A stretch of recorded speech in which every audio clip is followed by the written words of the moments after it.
अस्सलाम वालेकुम dear students. आज हम क्लासिकल मैकेनिक्स का फर्स्ट टॉपिक स्टार्ट करेंगे, mechanics of a single particle.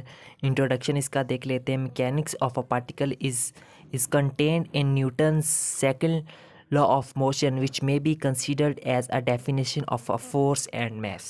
Explanation: let S be a curve traced by the particles during its motion and R be the radius vector from the origin O to the particles as shown in figure. इस वाली figure की हम बात कर रहे थे। तो next हम देख लेते हैं क्या है इसमें लिखा हुआ। For a single particle the correct form of this law is given by F is equal to D P over D T. और यहाँ पे हमें पता है कि ये जो पी है ये मोमेंटम को डोनेट कर रहा है, तो p is equal to m v हमें फार्मूले को पता है।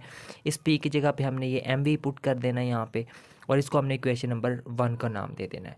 So according to Newton second law of motion F is equal to m ए।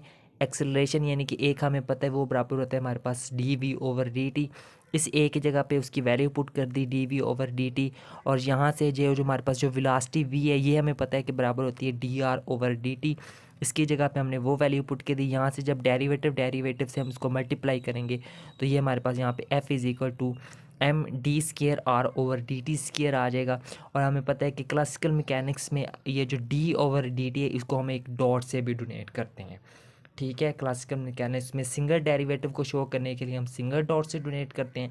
अगर डबल डेरिवेटिव हो तो हमने डबल डॉट के साथ उसको डोनेट करना है। जैसे यहाँ पर ये जो आर के ऊपर ये जो दो डॉट्स नज़र आ रहे हैं ना, इसका मतलब है कि ये आर का यहाँ पे हमने डबल डेरिवेटिव लिया हुआ है, तो इसको हमने कह देना इक्वेशन नंबर 2। उसके बाद देखते हैं law of conservation for linear momentum of a particle. In Newtonians mechanics linear momentum is the product of mass and velocity of an object. हमें पता है कि जो लीनियर मोमेंटम होता है वो हमारे पास प्रोडक्ट होती है मास और वेलोसिटी की। इसको डोनेट हम पी से करते हैं। वेक्टर क्वांटिटी होती है, इसका ऐसा यूनिट हमारे पास किलोग्राम पर मीटर पर सेकंड होता है। मैथमेटिकल फॉर्म हमारे पास इसकी ये होती है। इक्वेशन नंबर 1 में हमने स्टार्ट में देखा था कि F is equal to D P over D T होता है हमारे पास। If total force is zero then F is equal to zero. अब इस एफ की जगह पे हम उसकी ये वाली वैल्यू भी पुट कर सकते हैं, तो ये आ गया हमारे पास यहाँ पे D P over D T is equal to zero. Since time derivative of a constant is zero thus the linear momentum becomes constant. हमें पता है कि कोई भी अगर कांस्टेंट हो अगर उसका हम डेरिवेटिव लें और वो किसके बराबर होता है ज़ीरो के, तो इसका मतलब यहाँ पे ये जो ज़ीरो है ये किसी भी कांस्टेंट का टाइम डेरिवेटिव है। तो इसका मतलब है किसी भी कांस्टेंट का टाइम डेरिवेटिव है, तो इस ज़ीरो की जगह पे हम क्या लिख सकते हैं, कांस्टेंट लिख सकते हैं। Which means the momentum P is conserve when no force is acting on the particle. Next हमें दिया हुआ एक angular momentum of a particle. In Newtonians mechanics angular momentum is the product of radius factor R and linear momentum P of R rotating system. इसको denote हम R से करते हैं। Vector quantity होती है और इसका यूनिट होता है किलोग्राम मीटर स्क्वायर पर सेकंड। मैथमेटिकल फॉर्म की अगर हम बात करें तो वो L is equal to r cross b होता है। यहाँ पे हमने differentiate with respect to time के लासेस को डिफ्रेंशिएट कर लेंगे, यानी कि d L over D t बराबर आ जाएगा हमारे पास। डेरिवेटिव हमने ले लेना है आर क्रॉस बी का, यानी कि यहाँ पे हम डेरिवेटिव का प्रोडक्ट रूल लगाएंगे। एक फंक्शन का डेरिवेटिव लेंगे, एक सेम आएगा, प्लस सेकंड सेम फर्स्ट का हमने डेरिवेटिव ले लेना दोबारा। अब यहाँ पे ये जो हमारे पास ये जो p है इसकी जगह पे हमने एम वी लिख देना है, बाकी सारा कुछ सेम एज इट इज़ आएगा। और यहाँ पे ये जो हमारे पास एक फंक्शन हमारे पास ये है, एक टर्म हमारे पास ये है, तो इन दोनों में से देखिए यहाँ पर भी m मौजूद है, यहाँ पर भी m मौजूद है। इस m को अगर हम कॉमन ले लेंगे यहाँ पर तो नेक्स्ट हमारे पास ये चीज़ रह जाएगी। और यहाँ पे ये जो D R over D T इसकी जगह पे हम क्या लिख सकते हैं, v, यानी कि वेलोसिटी हमें पता है कि D R over D T के बराबर होती है। तो इस तरह से ये जो टर्म है इसकी जगह पे हम क्या लिख सकते हैं, v। इसी तरह हमें पता है कि कोई सी दो वेक्टर क्वांटिटीज़ की जो क्रॉस प्रोडक्ट होती है वो ज़ीरो के बराबर होती है। तो इसका मतलब है ये जो हमारे पास जो फंक्शन है v क्रॉस v, इसकी जगह पे हम ज़ीरो लिख सकते हैं। ज़ीरो ख़त्म हो जाएगी जब हम m को अंदर मल्टीप्लाई करेंगे, तो उसको हम यहाँ पे v के साथ लिख देते हैं।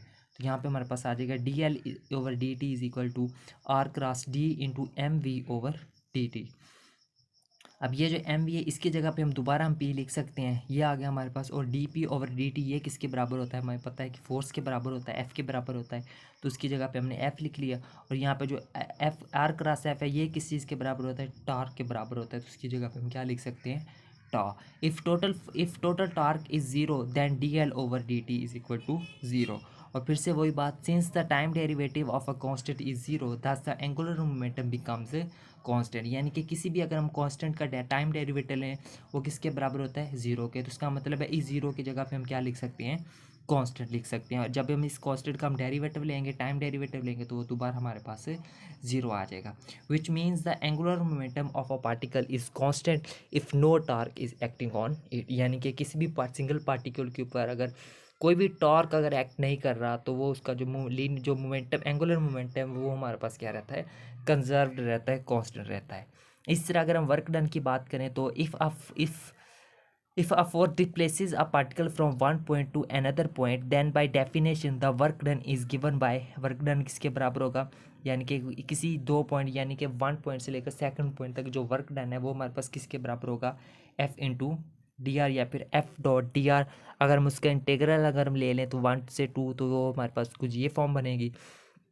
इसी तरह हमें v का पता है कि वेलोसिटी किसके बराबर होती है, D R over D T के बराबर होती है। यहाँ से अगर हमने डी आर की वैल्यू कैलकुलेट करनी है तो ये उधर जाकर क्या हो जाएगा, मल्टीप्लाई। तो इसका मतलब है ये जो हमारे पास यहाँ पे जो डी आर है इसकी जगह पे हम क्या लिख सकते हैं, वी डी टी लिख सकते हैं। इसको हम इक्वेशन नंबर 1 का नाम दे देते हैं। अकॉर्डिंग टू न्यूटन से second law of motion F is equal to m a, और एक्सेलरेशन की वैल्यू हमें पता है डी ओवर डी टी होती है, वो हमने इसकी जगह पे पुट कर ली।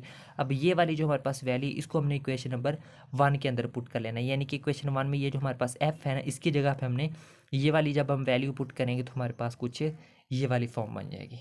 ठीक है स्टूडेंट्स, तो नेक्स्ट देख लेते हैं। तो ये हो जाएगा यहाँ जब वी से मल्टीप्लाई करेंगे तो ये हो जाएगा हमारे पास वी स्केयर। सो नेक्स्ट यहाँ पे ये डी टी से डी टी हमारे पास कैंसिल आउट हो जाएगा, तो ये चीज़ रह जाएगी। यहाँ से 2 से अगर हमें डिवाइड कर दें तो एम को कॉमन ले लें तो ये हो जाएगा m over 2 into integral d v square. और इसका अगर जब हम डेरिवेटिव लेंगे तो हमारे पास ये आ जाएगा। लिमिट्स हम अप्लाइड कर देंगे, यानी कि upper limit minus lower limit, तो वो हमारे पास ले आ जाएगी। यानी कि जब इसको अंदर मल्टीप्लाई करेंगे एम ओवर 2 को तो हम कुछ इस तरह से लिख सकते हैं 1 over 2 m v square minus 1 over 2 m v 1 square. अब यहाँ पे पता है कि यहाँ पे जो हाफ एम वी स्केयर लिखा हो ये किस चीज़ के बराबर होता है, काइनेटिक एनर्जी के बराबर होता है। और क्लासिकल मैकेनिक्स के अंदर हम काइनेटिक एनर्जी को हम टी से डोनेट करते हैं। तो इसका मतलब है ये यहाँ पे V2 है तो इसका मतलब है इसको हम कह सकते हैं T2, यानी कि क्लासिक काइनेटिक एनर्जी है। इस तरह यहाँ पे V1 है तो इसको हम यूज़ करते हुए यहाँ पे हम क्या लिख सकते हैं, T1 लिख सकते हैं। इसको हम क्या देते हैं, इक्वेशन नंबर 2। इक्वेशन नंबर 2 हमें क्या बताती है, this equation shows that the work done is equal to the change in kinetic energy when point 1 and 2 lie at the same place, then the work done around a closed path is zero.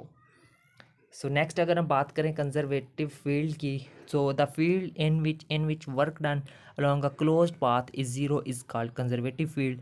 In this field, work integral depends only on initial and final positions of a particle. A system cannot be conservative if friction or other dissipation forces are present. सो हमें पता है कि यहाँ पे ये चीज़ हमने पहले discuss कर चुके हैं, इसको हमने इक्वेशन नंबर 1 का नाम दिया था। यहाँ से हम आल्सो हमें पता है कि यहाँ पे जो फोर्स है वो बराबर किसकी होती है, minus d we over d r के बराबर होती है। यहाँ से अगर हमने डी वी की वैल्यू कैलकुलेट करनी हो तो वो जो डी आर है उधर, ये डी आर उधर जाकर एफ के साथ मल्टीप्लाई हो जाएगा, तो ये चीज़ बन गई। और यहाँ से माइनस को ख़त्म करेंगे, यानी कि सीधा करके हम इसको लिख लेते हैं। और दोनों तरफ अगर हम इंटेग्रल ले लेंगे तो हमारे पास ये फॉर्म बनेगी, साथ में लिमिट्स अप्लाई कर लेंगे 1 से 2, और इसका जो जब हम डेरिवेटिव लेंगे तो वो हमारे पास ये आ जाएगा। इसी तरह ये जो चीज़ है हमारे पास किस चीज़ के बराबर है, from equation number 1 work done के बराबर है, फ्रॉम पॉइंट 1 to 2। तो हमारे पास ये फॉर्म बन गई। इक्वेशन नंबर 4 की अगर हम बात करें तो यहाँ पे तो हमने लिमिट्स अप्लाई कर दी। ये आगे इक्वेशन नंबर 4 में हमारे पास वर्क डन किसके बराबर आया था, T2 माइनस T1 के बराबर आया था। जब ये वाला माइनस अंदर मल्टीप्लाई होगा तो कुछ हमारे पास साइन है इसके कुछ इस तरह से बनेंगे। इस तरह यहाँ पे ये उधर जाकर क्या हो जाएगा प्लस, और ये जो माइनस है इधर आकर क्या हो जाएगा प्लस V1 हो जाएगा। ठीक है, तो और ये इसको हम क्या देते हैं, इक्वेशन नंबर 2। ये इक्वेशन हमें क्या बताती है, this equation shows that if some forces acting on a particle are conserved then the total energy of the particle T plus V is also conserved. So ये था स्टूडेंट्स हमारे पास first topic, mechanics of a single particle, जिसके आपको बिल्कुल neat and clean hand written notes हम यहाँ पे प्रोवाइड कर रहे हैं। इसका आप 1 by 1 तमाम पेजेस का आप स्क्रीनशॉट भी ले सकते हैं। सो नेक्स्ट लेक्चर में हम बात करेंगे mechanics of a many particles. So तब तक के लिए टेक केयर एंड अल्लाह हाफिज़।